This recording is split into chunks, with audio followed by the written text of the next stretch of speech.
we'll be silly. No. I'm happy to be silly. Yeah. Dean, I don't give a flying flip if it's Dylan Moore. You sit your ass at the Shabbos table till 10 o'clock and then you can go do your thing. Ben Key, you can choose anything. Yeah. I know. No, we need a forward. We need a forward. I might wait, hold on, I'm not talking. Ben Keys. Yeah. What? Why? I've actually heard the only thing less likely than a North Melbourne win is Chase making a sale at work.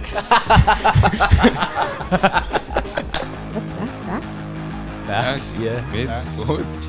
Harry? Ooh, Adams, 89.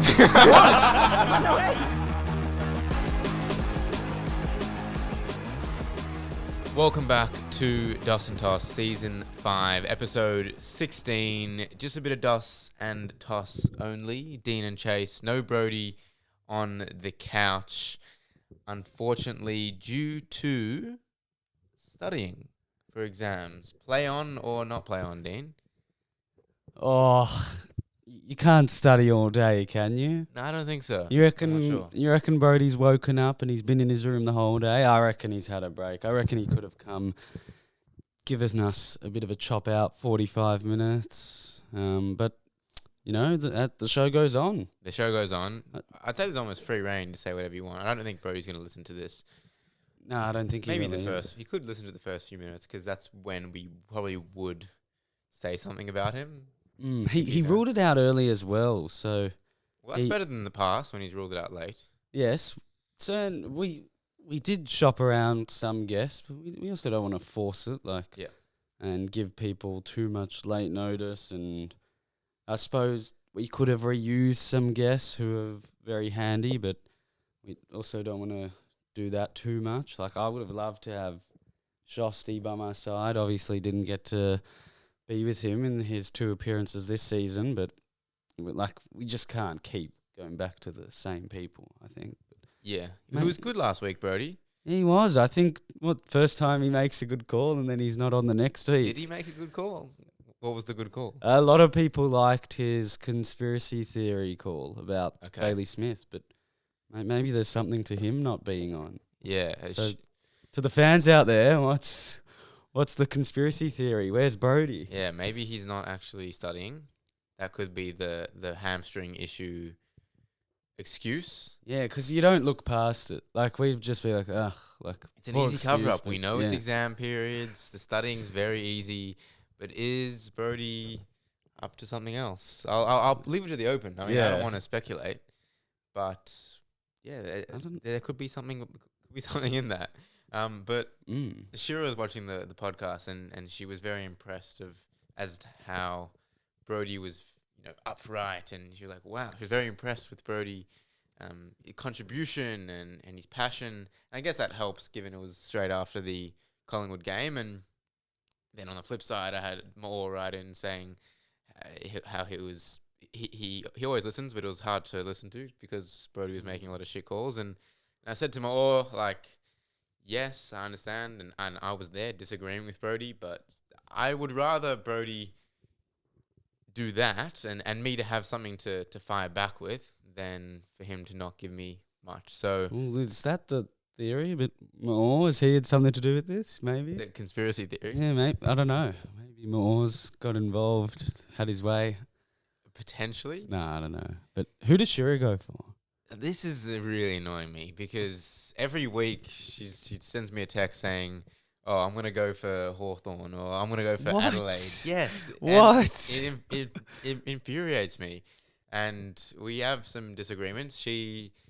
Last week she said Adelaide and her reasoning is vibes. She just likes, it's basically a competition of who has the best TikTok and social media page. Yeah. And then I messaged back saying, oh, the team that hasn't made finals since 2017 and then went on a camp and racially abused their players. So that was my comeback to that. But yeah, So not Melbourne. That's what I said. It's either Dees or nothing. Yeah. You can't, I'm sorry. It's surely she would, it's a given. Surely she would want me to be happy. Yeah, that that's would be what better you'd think. for her as well. And that's what I'm saying to her. And she's like, I think she just doesn't like Melbourne just because of what it does to me. Yeah, I mean, most people who are with someone would want that person's team to win so they're in a good mood. But there's most people and then there's Chase. I feel for Shearer after a Melbourne loss. Like, yeah, you have your regular fans who would be upset and moody, but I cannot imagine dating yourself and witnessing a Melbourne loss. Okay, that's a bit of a stray, but like last night, she's in a bomb shelter. Yes. And Melbourne lose to Port, and I'm just like complaining to her, and she just has to take it. And like I know it's obviously not that deep, it's just a game of football at the end of the day. But yeah, I don't know. I don't know if I feel for the people on the other side of my emotions, because I feel like they should feel for me from what I have to go through supporting Melbourne. And we'll get to the game shortly, but overall as a weekend, I know it was a bye round, but I thought it was a bit of a stale week of footy, and it has been for a few weeks. And what did you say? We'll touch on the bye rounds later. No, I just said I'll go to the Melbourne game in a sec. No, but I think it's specifically because of the bye rounds. I think a halt in the season, 1 week off, I sound like a broken record, but I just think it would have paid dividends. You look at the last few weeks, we've had the lowest scoring in years. We've had games which have 2 finals teams in Adelaide and Hawthorn. That would have been close to just boring for the neutral fan. And it's just been a bit of a lull. I know I a couple weeks ago had watched like every game of the round, and it was just like so like not exciting. And the season will have its swings and roundabouts, but at the moment we're just going through it.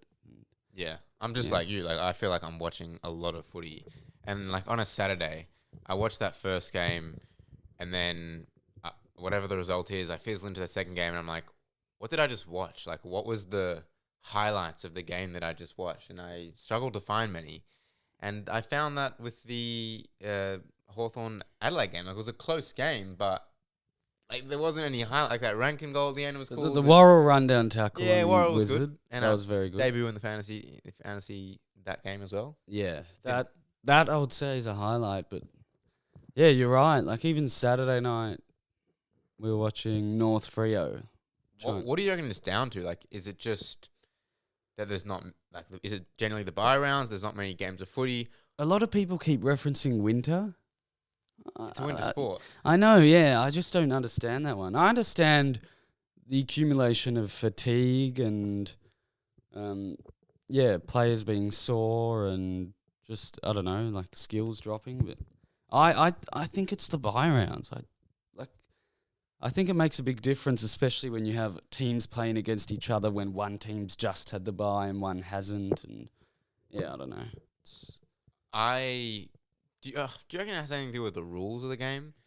Like, I feel like at the moment the game is almost over officiated, and that's not like saying the umpiring is bad, which I think it is. But just on a side note, I think the game is over officiated. Like every play, there's a free kick, and I know the rules, but for someone who just watches casually and doesn't really understand the intricacies of the rule book, it'd be very frustrating. Like you can't even understand like why some of the free kicks are there, and it's very inconsistent. I think that also plays a part in the flow of the game. No? Yeah, I think it does. Maybe you'd have to like look in and quantify that, but I don't know, like, holding the ball, they've probably gone a little too far. Like, need to go back on that.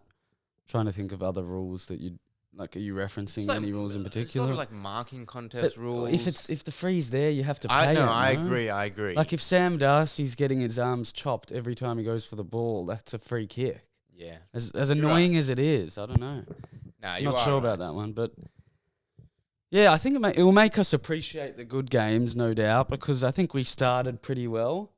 And last year was obviously one of the most exciting seasons. So maybe this week, if there's an exciting game, it'll make us appreciate a bit more. No doubt last week when there were boring games all weekend and then you had Collingwood Melbourne, like that was a spectacle. Yeah. Well, when I was coming to the podcast today, I don't actually like wearing a jumper in this room because it gets very hot. It does. I'm not usually in a jumper. I am today. Yeah, but I have the choice of like either picking my Dos and Toss jumper or my Dees jumper, and I couldn't find my Dos and Toss jumper. I was like, I just got to wear the Dees jumper, but not really a great day to wear it, to be honest. Not very proud of my team, But then finally I found the D&T jumper, so all good there. But I'm really at a boiling point with Melbourne at the moment. Like I've had enough. I'm actually so done with watching the same movie every single week. Dominate inside 50s, dominate scoring shots and lose. We beat ourselves every week, and I am so angry. So we concede 3 goals on the siren, quarter 1, quarter 2, quarter 3.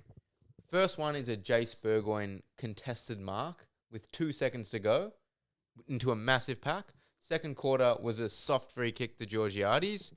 Unnecessary, 2v1 in the goal square. And then third quarter, when we're not out of it, we're probably 10 points down, I think it was. Jack Viney, potentially dangerous tackle, whatever, holding the ball, fine. Just give the fucking ball back. Honestly, there's 2 seconds left, and he doesn't give the ball back, 50 metres goal, game over, because Melbourne can't come back. I'm so sick of us losing the game on our own terms. It's not like Port, fair play to you, and all the other teams that have beaten us, fair play, but we just lose the game ourselves. And how long is this going to go? Like, how long is it going to go on for, Dean? It's happened the same thing for 5 years, ever since the flag. What have you changed since the flag? You haven't changed your coach. You haven't changed your forward line. You haven't changed your midfield. It won a flag. You tried to go again. It didn't work. You got to move on. Now, because all the players love each other and you had a good patch a few weeks ago that Melbourne are back, like nothing's changed. Yeah, so I understand what you're saying there. And with change, like when we came out against Freo, kicked 5 goals in the first quarter, I'm like, all right, this is it. Like, this is the blueprint. We actually can connect inside 50. We can have that forward handball game. We can be efficient. And then it goes away again. And like, as soon as we're under pressure, we shit ourselves every time. When we have a set shot, I honestly have severe anxiety every time we're having a set shot. It is, I just can't describe it. And I just don't think supporters of other clubs like understand the frustration with their own team. Like, it happens. Brisbane have been frustrating over the past few weeks. Adelaide against Hawthorn in the last quarter. I know it happens to teams, but every single week we shit ourselves under pressure. And I'm coming around to the terms that potentially there has to be change. Because, yeah, even if there's patches of improvement, ultimately, these players, this list, can't figure it out when the game's on the line. We never come back. We never win close games. I don't care about showing signs and getting honourable losses anymore. I want to see us win games that we should win. It's enough. I've had enough. Yeah, no, you're every right to be that resentful, but I just think whether Goodwin is the right coach or not, just change it up. Like, get a new voice in. You've got the kids in, play them. Like, play them in their positions. Why is Lindsay the sub?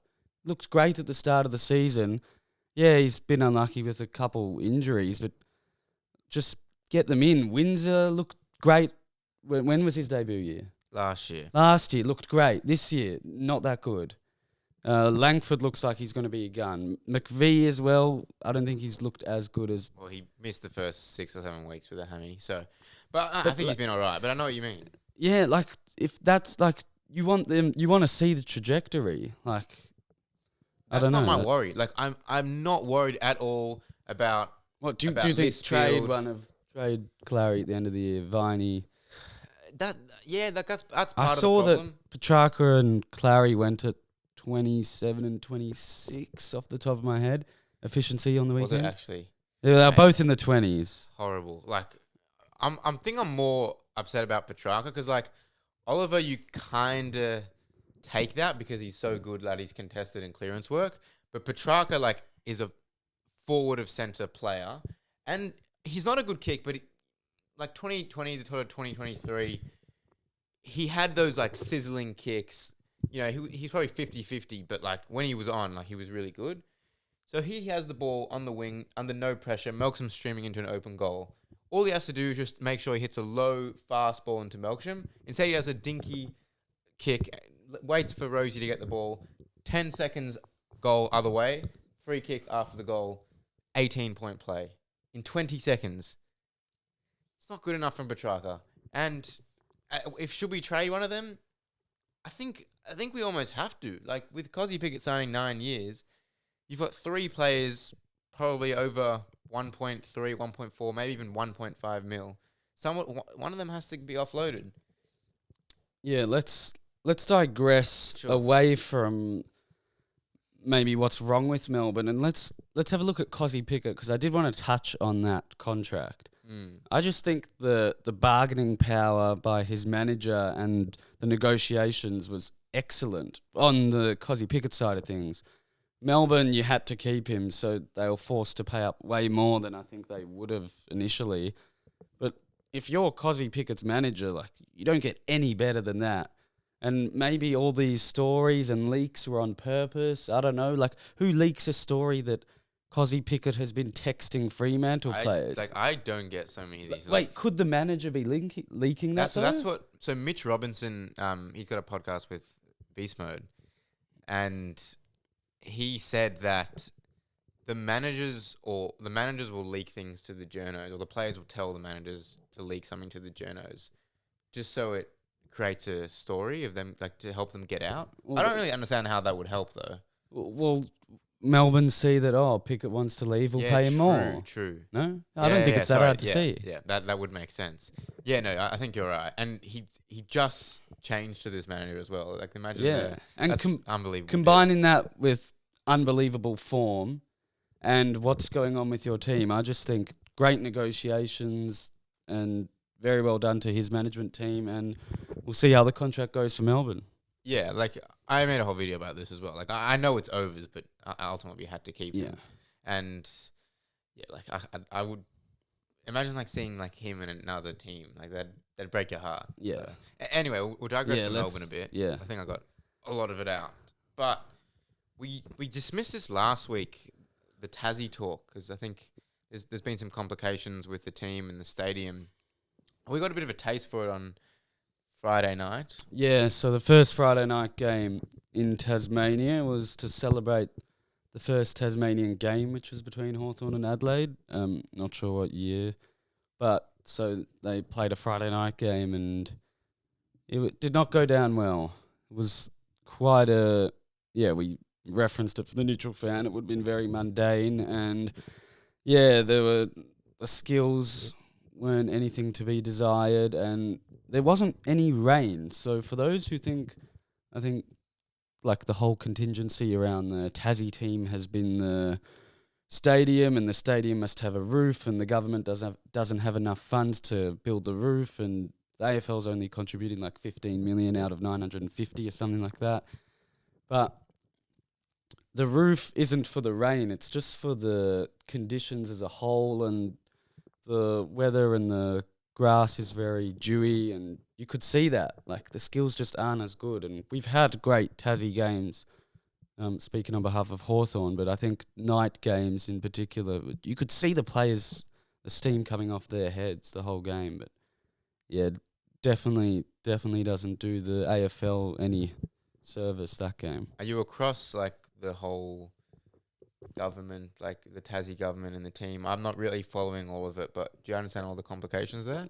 Yeah, I feel like I have, just because I was skeptical on it initially, more not just because of the unevenness of the 19th side, but just I felt like it was very forced, and that as soon as I heard, but they have to have a stadium by 2028, I'm like, wait a minute, like, here now they're going into a state election again.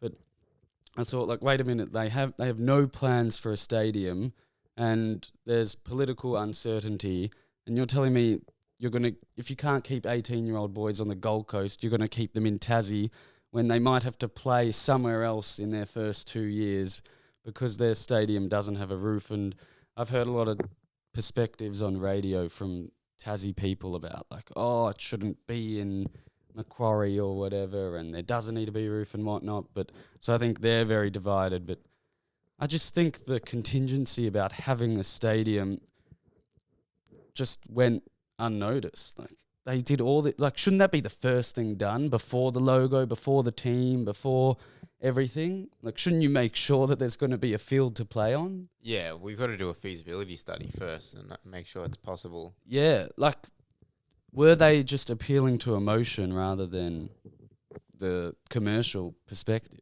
Potentially. I don't know. It's just bizarre. Like, how can you not know where this team will be playing?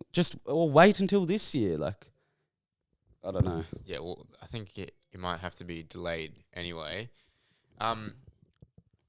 Saturday, Arvo, Brisbane Giants, G tipping nightmare WS. I think I'm like 2-20 with WS this week, and they've played 14 games, which doesn't make sense. But I cannot tip this team. I've got no idea what they're going to dish out every week. They lose to Port at home and then go and beat Brisbane away. Makes no sense, but a player that I want to give some love to, give some flowers to, Aaron Cadman, 5 goals, announces himself. He's a pick 1. Like, I think we forget about this. He was pick 1 2022 draft. Did he impress you as well?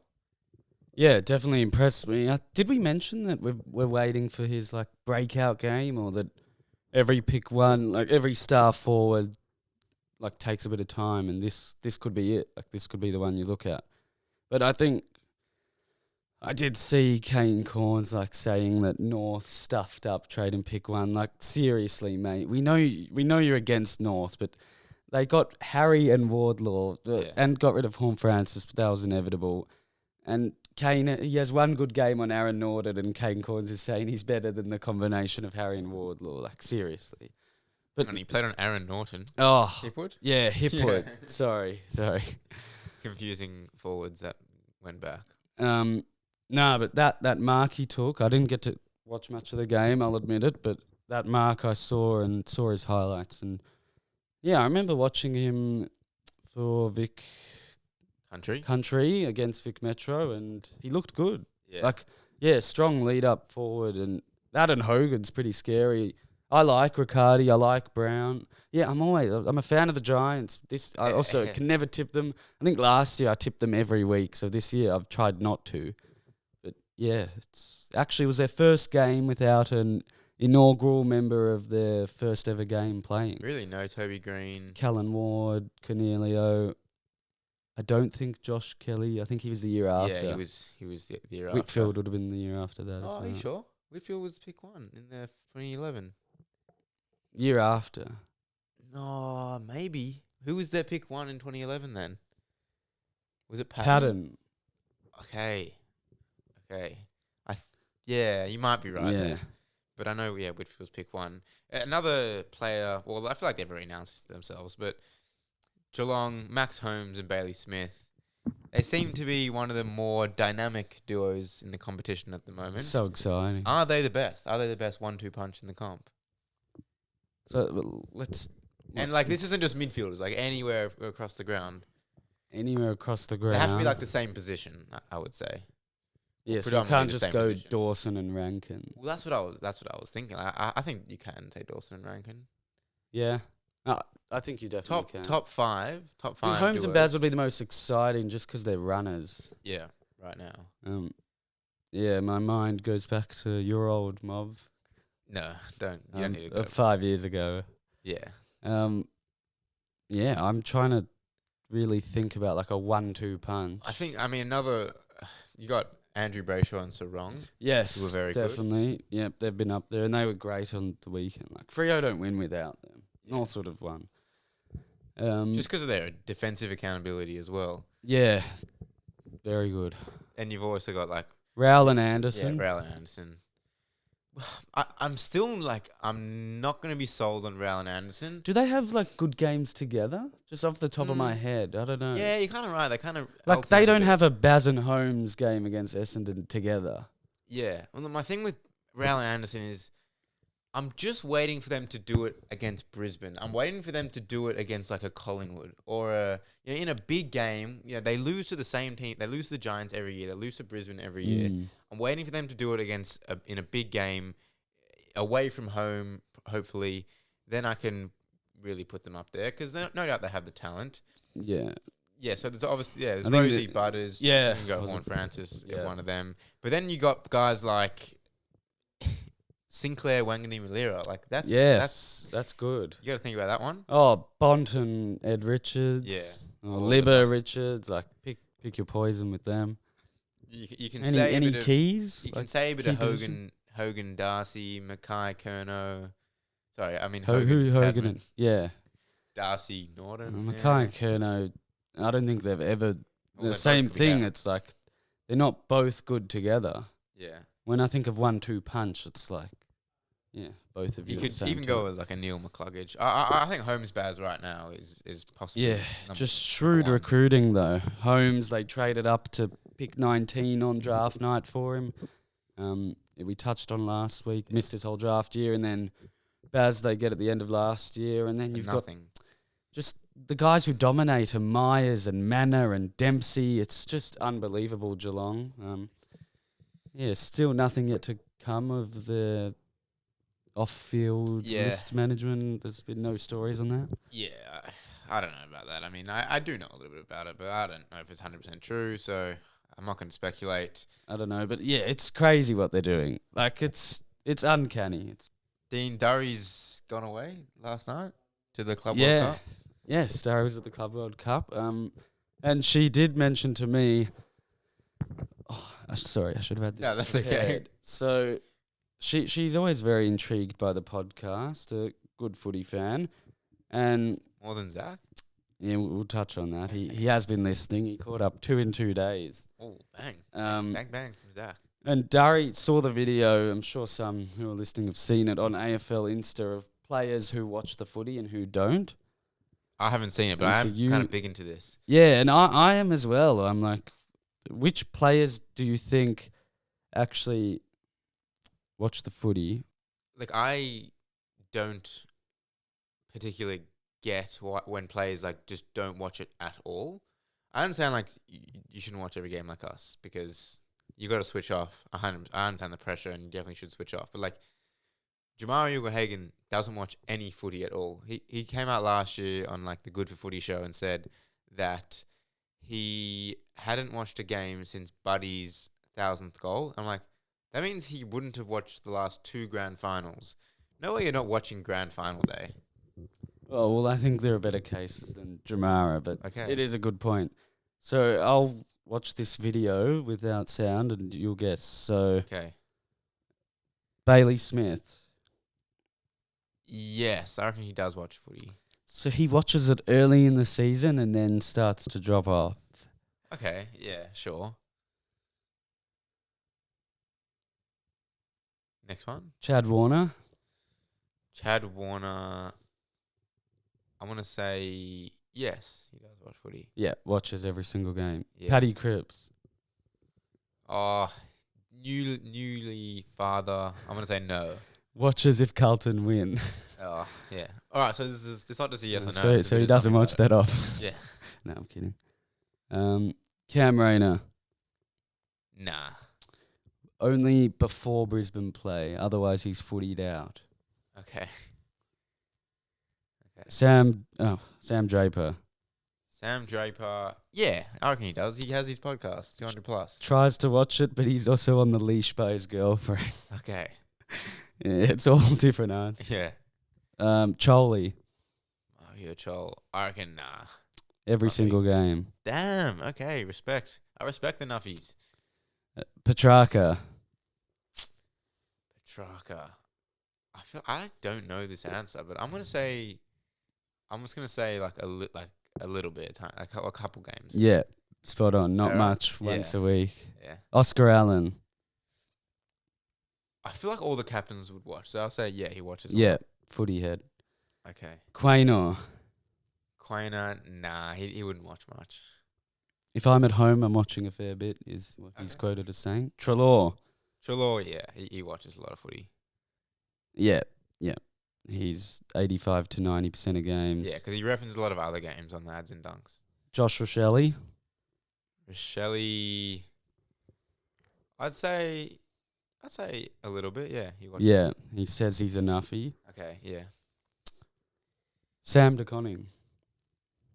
Sam DeConning, I'm going to say he rarely watches any No. footy. Doesn't watch footy, just Tom DeConning's games. Yeah. his Okay, brother. well that's correct. Tom So, the DeConning. Colt- Yeah, he watches the Colton games. Yeah, okay. Now, Yeah. Tom DeConning. Oh, now it's Tom DeConning's turn. Is it the same? Does he just watch Exact Geelong games? same. Only his brother. That's funny. Yeah, so it's quite interesting. Yeah. You've got an array of responses. I can't imagine not watching footy and playing it. Like, yeah.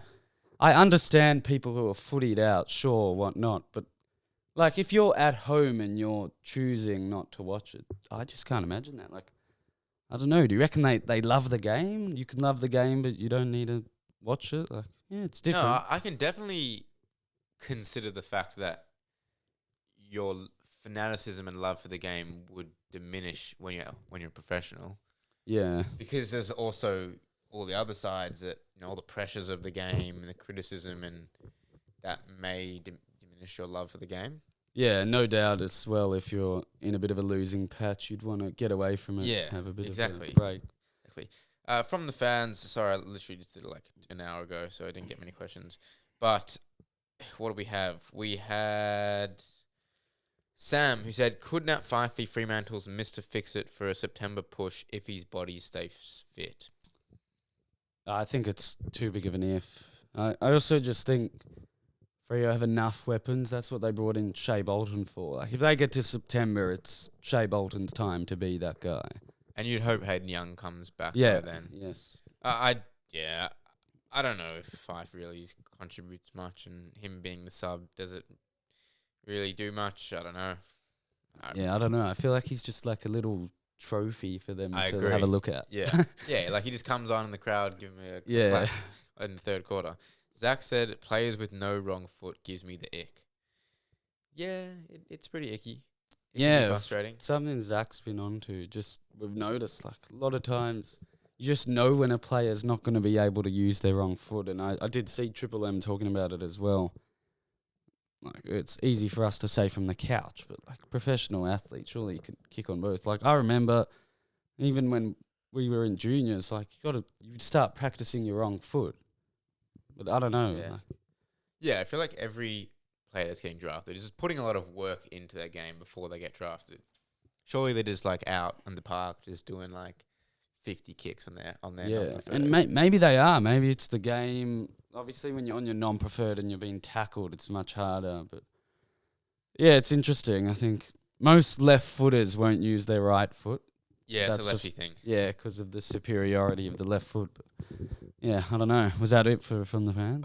And Laz said, bye week should be all 18 teams, or at least split them between 2. 5 is too long. Yes. We agree with you there. I don't know who agrees with the 5-week break. Yeah. AFL has done. Doss's deliberation. Free agency compensation. Topical, because Oscar Allen goes down with potentially a season-ending injury, and he is one of the few restricted free agents left at the end of this year. You're not so happy about the compensation criteria that we've got at the moment? Yes, I haven't been happy about it since Buddy left for Sydney and Hawthorn got pick 19, and that same year Melbourne got pick 3 for James Frawley. I just think that what it was intended for is not what it's being used for now. So the inception of free agency compensation is for teams who lose star players to be compensated when you look at a Gold Coast losing a Tom Lynch, and more the smaller teams who lose players to bigger teams. Right now, last year you had Battle, St Kilda actively wanting to get rid of Battle so that they could get in pick 8. Yeah. And we've seen before, I think the Danaher one, Essendon were more than happy for him to leave so they could get in pick 7. And now you have West Coast knowing that if Allen goes to Brisbane or anyone else, they're going to get pick 2. And that could be more than you'd even get for some of these guys in a trade. And I just think that's not what compensation is there for. And I think it becomes a bit misconstrued with the criteria and where the team is, what the contract is. Obviously, to recruit a player, you genuinely have to pay overs on that contract. And why does a contract determine the skills of a player? Yeah. I'll put it back onto you, though. What is the solution? Would you scrap the free agency, or would you make some changes to it? I think it's a much bigger thing in terms of the whole list management and the managers having a lot of bargaining power with clubs and players always getting their desired wish to wherever they want to go. So I think it's much bigger than just to scrap it all. I really like free agency. I think you deserve to be rewarded if you've had 6 to 8 years at your club. You deserve to be rewarded in good faith and explore your options. But I really don't like the players who have played 3 years saying, I want to go to Adelaide and it has to be Adelaide, it can't be Port. Or I just remember Jake Lever, like it's a really niche one right now, but at the time it wasn't. Third year player played in a grand final and he's saying, I want to go to Melbourne. I think the clubs should say, you can ask for the state you want to go to. So if you want to go to Melbourne, it can be any of the 9, 10 teams, but we'll do what's best for us. And if you don't like that, then wait out your contract. Wait till you get to free agency.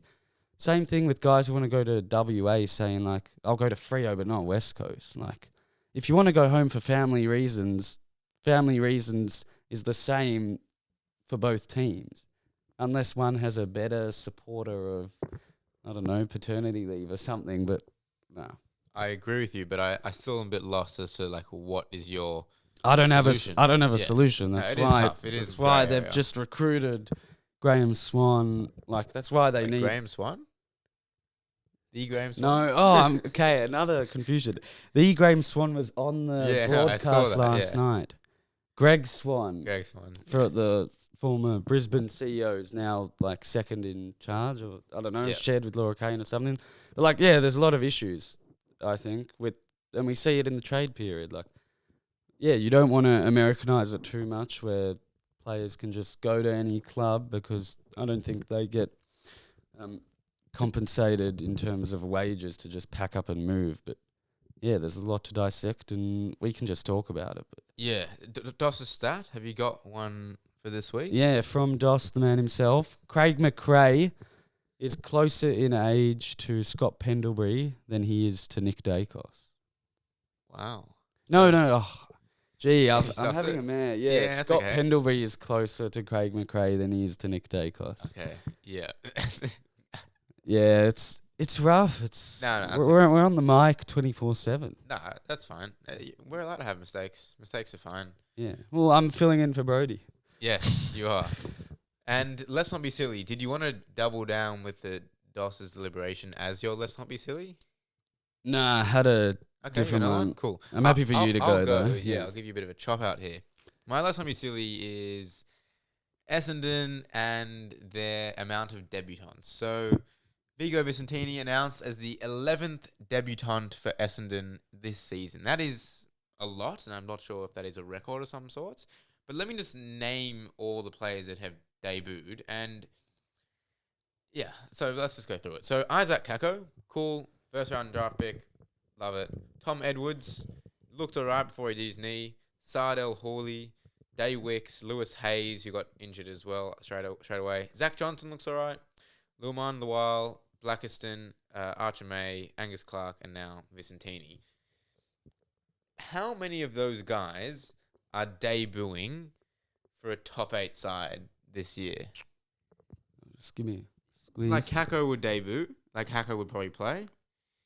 And then, like, I don't know about anyone else, to be honest. And the reason why I think let's not be silly, Essendon, is I actually did like the look of Edwards, but not that he'd debut for a top 8 side. I just think it's too much. I just think these players are getting thrown to the wolves playing against Geelong. Like, a lot of these guys are backmen, and the best way to bring in backmen is when you have an established system and senior players around you.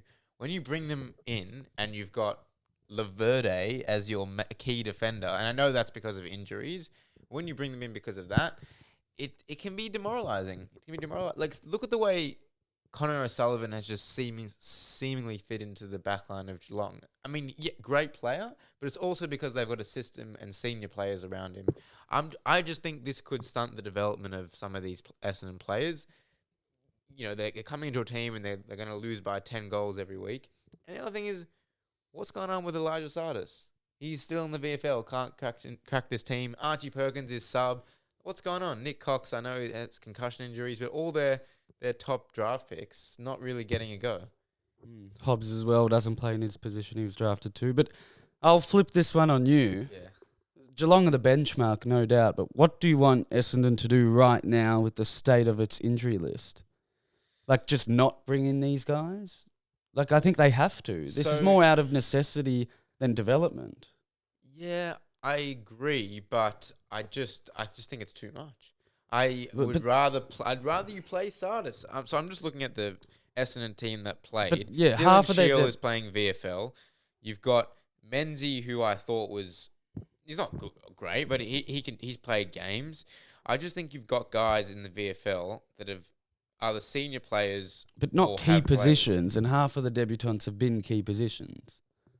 Yeah, but like, do you think Lawal, for example, like he's a winger? Clark's a smaller player, and I'm sure these guys will be good players. Like I'm not saying they're not going to be good players, but I just think it's a lot, and when the going gets tough, it's very difficult for a team that has that many players who have played less than 5 games to wrestle momentum, and it can be very demoralising.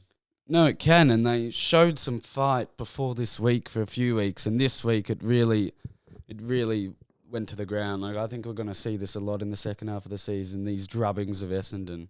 Like it was only time where they were about to get a 95-point smashing, but yeah, I just don't really know what they can do right now. Like, yeah, you can look into other things like development and whatnot, and you mentioned some mids, but I just think who are they supposed to put in the key positions? Yeah, I can't. Like it's not. Yeah, you if you're searching up the definition of development, that is not the ideal way to go about it. So. No, I think you can reinvent some of the players that you've got. Yeah, you definitely if can. If Elijah Sardis can't make this midfield, then can you play him as a backman? Can you play him off the half back, or can you play him as a pressure forward, or give him something? Because at the end of the day, this is a pick 5 that Melbourne were offering to trade their 3 first-round draft picks for at the time. Massive what if, and fair play, you kept the draft pick, but I think you have to invest in Elijah Sardis. So there's no doubt he's got some talent if he went that early. So if he's not can't make this midfield, because that's probably the one place where Essendon have depth, then you have to reinvent. And Dylan Shield started off halfback, wasn't great, but they just need that experience, just a bit of leadership, I think. Yeah, no, it's definitely one to watch. I remember they were debating over Philippou as well at that pick, and yeah, just show us what he's got. Like, you haven't even seen what he's done. Like, making him sub VFL, back in for a full game, sub, like, you can't get any continuity. Like, it takes time. Not everyone can just come on from the onset and dominate, even if you are a top 5 pick. Just, yeah, give him time. What's your let's not be silly? I just think we should bring back the international AFL rules. Okay. So AFL versus Ireland, and we've seen how good the Irish players are, and the reason I thought of this was that Zach Toohey was on the front bar last week, and they were showing his Gaelic football highlights, and genuinely, I thought he was Usain Bolt. Like, he looked that quick with the ball. I don't know if it was like he's not moving quicker than he would with an AFL ball. So I don't know what made me think that he was running so fast, but like, you watch these videos and like he's just zooming, and I just thought it gives you like something to like look at in the off season in terms of content. You've got players representing their country, which is pretty cool. And then you've got the best players in the game all together. And I just thought, like, bring it back. I don't know why it stopped, but like, speak to some players. I don't know how long it has to be, 2 weeks of their off season. Yeah. Yeah, just a bit of fun, like get out there and why not? Just make it a bit of like a state of origin kind of build up, I guess.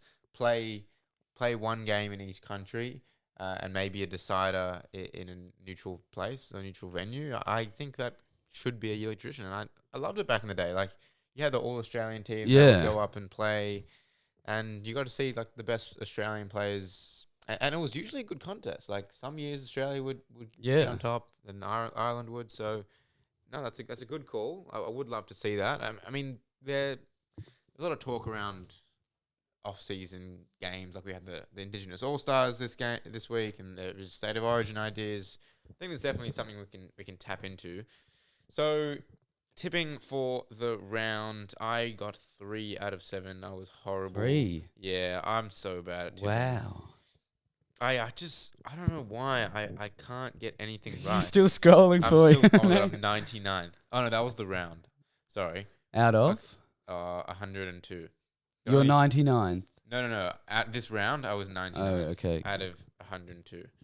So only 3 players worse than me. Nathan Cohen NATO. with the round 14 dub. What did you Total get? 7 out of 7. 7 out of 7 with a margin of 51. How does that work?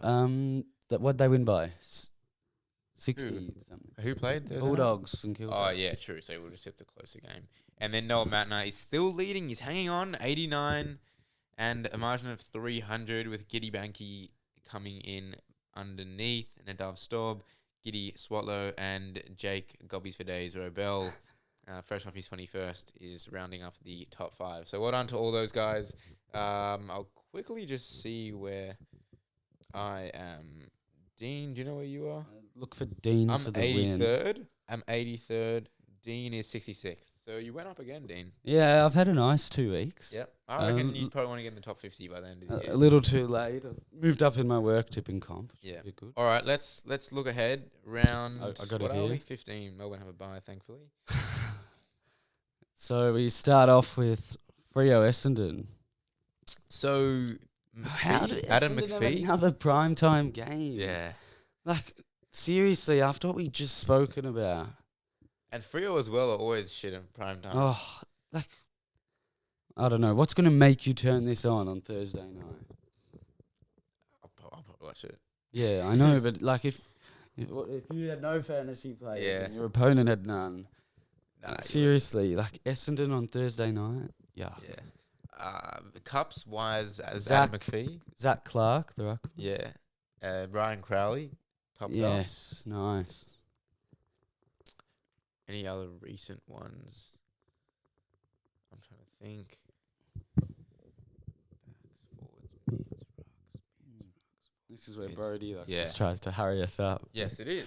We could, Got the time. yeah, we could be here for days. But I can't help, unfortunately. Yeah, I think I'm done as well. Okay. I will tip Freo until yeah, at home. Freo. Geelong, Brisbane, Friday night. Good That's game. good. That yeah. should be a good game. Yeah. In Geelong? Yeah, I think Geelong are the top I teams. I think- believe it yeah. would be in Geelong. Prelim rematch, they had a cracker last year. So, they've actually played each other already this year. And I think Brisbane won that game. Yeah. So cup-wise, you've got Josh Walker, who does a little bit. Alan Christensen. Yes. To correct the past few yeah. mistakes. Yes, Alan Christensen. Oh, I reckon there's definitely more. Oh, yeah, there must be. Brent Maloney. Yes. Yeah, started at Geelong. I'm just thinking of Ash McGrath, Miracle on Grass. Yeah, that also came into my mind. And the year after where Mitch Golby kicked a point in the last second and Brisbane missed out on finals. Yeah, struggling. Oh, yeah, it's tough. It is. Oh, no one. Nah, damn. I feel like we definitely missed some there. This is a tough game. Who are you going to tip? Whoa. Geelong. I'm going to tip Brisbane just because I think Geelong will win. Okay, that's fair. I fully understand that. Thank you. Carlton, North, Melbourne. Again, a double up. Yeah, I'm actually going to this. Yeah, and... Doing the Guard of Honour with Nice. Flying Fox. That should be very fun. Are you doing the North side or the Carlton side? I think Carlton. So I think it's affiliated through Carlton. Okay. Yeah. Yeah, looking forward to that. Cool. So high-fiving all the boys. Yeah, get to watch Harry against North, the Yid Cup. Yes. Let's get into the cups. Jared Waite. Jared Waite is good. I feel like I'm a bit cupped out here. I am Yeah, struggling. 5 seasons. Jared Waite. No, but I'm genuinely like forgetting everybody. Carlton, North. I just feel uncomfortable. What? I don't know. My brain isn't functioning. Yeah, but it's not that Brody gives us a chop out. Yeah. Really. Damn, listeners are listening to this and so frustrated, I reckon, if they still are at this point. Jared Wade's all we got, really. I remember we had this game early in the year, and I thought of definitely many more. Come on. Zach Fisher. Yes. Jeez. That almost saves it. Yeah. Any backs? Yeah, sorry, Dean. Yeah, okay. Carlton. I tipped West Coast I'll last go week. north. I'll go north. Okay. I'll tip Carlton because I was disrespectful last week. Port, Sydney. Is this Saturday, Arvo? Yes, it is. Peter Laddams. Yeah, Peter Laddams is there. There's Sam Gray as well. Yes, And good. Alira Lear. Good. But, so I think Port, aside from the prelim last year, Port have won like 8 of the last 9 against Sydney. Bit of a bogey team for the Swans. In Adelaide. Yeah, in Adelaide So as Sydney coming off the bye. So do teams do better off the bye? No. well. Nah. They tend to not. And Port had a good win last week, which means I don't even think it was that good of a win. I don't. Like, not good of. It wasn't a win. It was a good win. Well, fair Yeah, play but to Port. It But it wasn't one of their emotional wins. yeah, there wasn't any story behind the win. Like, yeah. they won the week before. Sydney, Errol Gordon could be back for this week potentially, and Callum Mills will be back. Actually, he was already back. Yeah. Papley, sorry, is what I meant to say. He'll be back. Other than that, I'm gonna tip Port Adelaide anyway. Port, but yeah, not confident about them getting 2 in a row. 3, it'd be 3 in a row. Yeah. 2 in a row to Adelaide Oval, I meant. Collingwood St Kilda on Saturday night, probably at the MCG. It's This is actually a at big Marvel, Oh, is it? and it's Collingwood's home game. home game. No, it is at the G. MCG. Yeah. Okay, Okay, that was actually not on me. That was Doss's stat. Oh, really? He's wrong. 'Cause Okay. He told me he was going to Marvel to watch it. And I said, remember last year, round 3 at the G, you got up? And he's like, Yes. yeah, forever. Luke Ball. Yeah. And who's that key back? Key back. That defender, like he played for St Kilda he played for St Kilda in the grand final, but then he went to Collingwood not long after. Tim Membry as well. Yes. How are you not remembering this? Nathan Freeman. Good. Yeah, sorry. We can probably think of one more, I reckon. Nathan Brown. Nathan Brown. Was that him? Yeah, Oh, that's no. what I was thinking about. Jolly didn't play first. Nah, That's I'll win Sydney. in Sydney. Yeah, cool. Nah, I'm happy with that. Okay. Oh, Jack Bartel as well, just to finish it off. Nice. And Collingwood. Yeah, Collingwood. The Expansion Cup, Sunday, 1:10, Giants, Gold Coast. Townsend, Anthony Miles. Yes. Someone right on the cusp of my mind. Jake Stein. Nice, yeah. What was he? The decathlete? Yeah, the decathlete. Decathlete. Is that a word? It is. I'm not sure.